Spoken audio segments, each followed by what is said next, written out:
আমাদের স্কুলের ছাত্র, এখন বিশ্ববিখ্যাত গবেষক। তাকে প্রধান অতিথি হিসেবে পেয়ে আজ আমরা গর্বিত।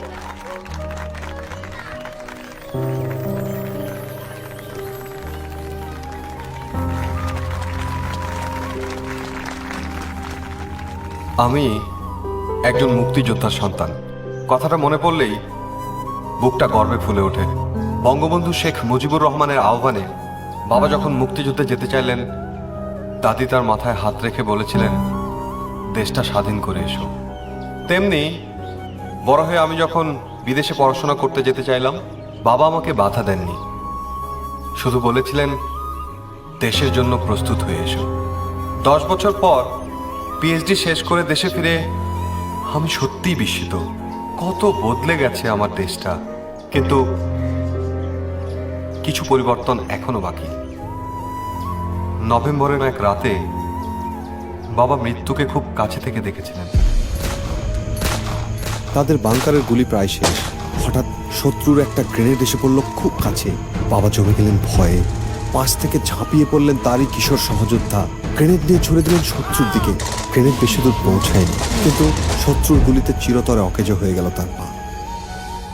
এই মানুষগুলো পুরোটা জীবন বিলিয়ে দিয়েছেন আমাদেরকে স্বাধীনতা এনে দেবার জন্য।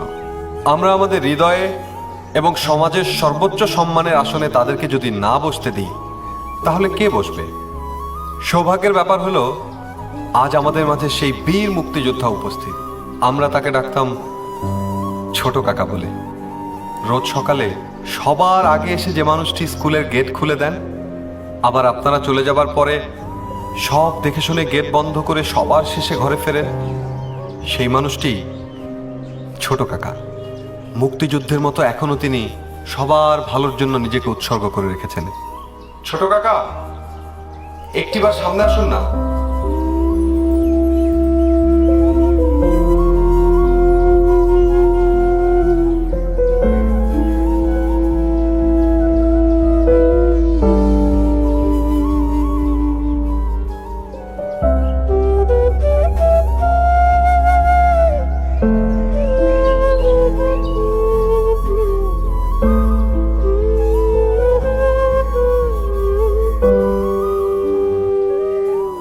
এই সম্মানের আসন আপনারই প্রাপ্য।